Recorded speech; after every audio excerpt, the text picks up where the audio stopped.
Are Benjamin Netanyahu's days in office numbered? Will he be forced to step down? Are Israelis losing trust in their prime minister? I'm not the one saying that. It's the people of Israel asking these questions. In fact, new opinion polls are in, and Netanyahu's popularity seems to be in free fall. Let me just show you some numbers here. Only 31% of Israelis believe that Prime Minister Netanyahu is suitable for his position. 51% saying that Benny Gantz is more suitable for the job. More than half of the polled Israelis favor Gantz over Netanyahu. And it's not just him. His Likud party has also suffered a sharp blow.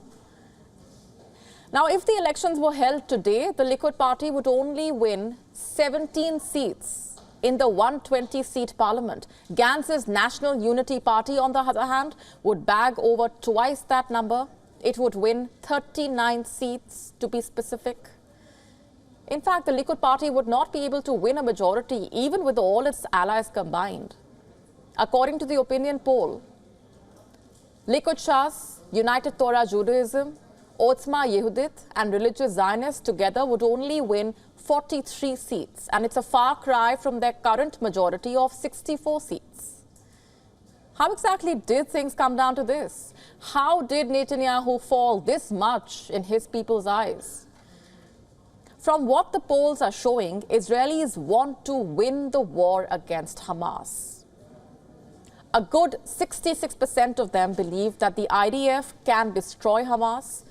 The Prime Minister has vowed to keep the war going until the group is wiped off.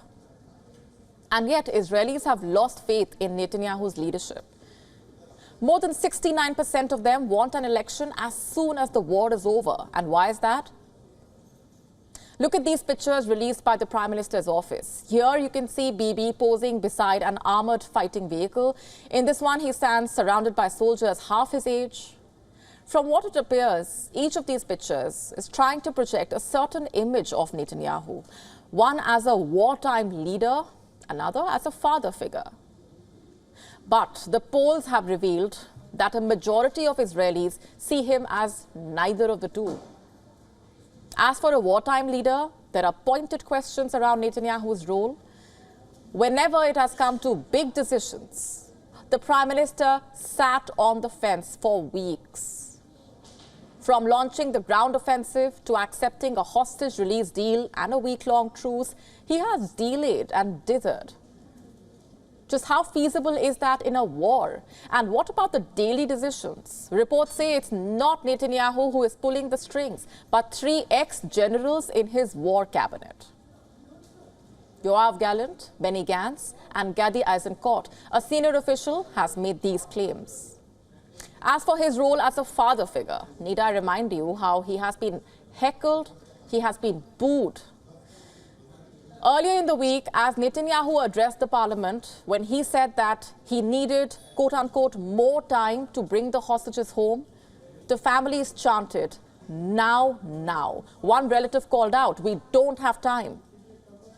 Some held up signs asking, what if it were your father, daughter, or brother? All Netanyahu could offer was reassurances. Despite launching a number of rescue operations, only one hostage has been freed by Israeli troops. Pressure from the families has been growing. When the war broke out, Israel decided on a strategy of fighting a ferocious war, while also carrying out negotiations with Hamas. But the thing is, doing both has proven to be extremely difficult. Over a dozen more hostages have been declared dead. 3 of them were killed by Israeli soldiers who confused them as Hamas spotters. Even their white flag could not save their lives. Casualties have hit a new high. More than 20,000 Palestinians have been killed. Global pressure for a ceasefire has been mounting. But Netanyahu seems to have different plans. During his visit to the front lines earlier in the week, he said, and I'm quoting, "We are not stopping. The war will continue until the end, until we finish it, no less." He just wants the war to keep going. Because he does not know what would happen when it ends. So much chest thumping for a war, but nothing for the aftermath. Let me just read out what a longtime ally of Netanyahu had to say. Netanyahu may receive good marks for the conduct of the war, but on the day after, most of the public wants to see a new, young, determined, and above all, groundbreaking leadership. You see, Netanyahu is in a bind, to say the least. His political ratings are plummeting. Large chunks of his nationalist base already abandoned him. In the polls, at least, Israelis are looking for a change as far as the leadership is concerned. What happens when the storm settles down? Will Netanyahu be able to stay on in power? WION now available in your country. Download the app now. Get all the updates on the move.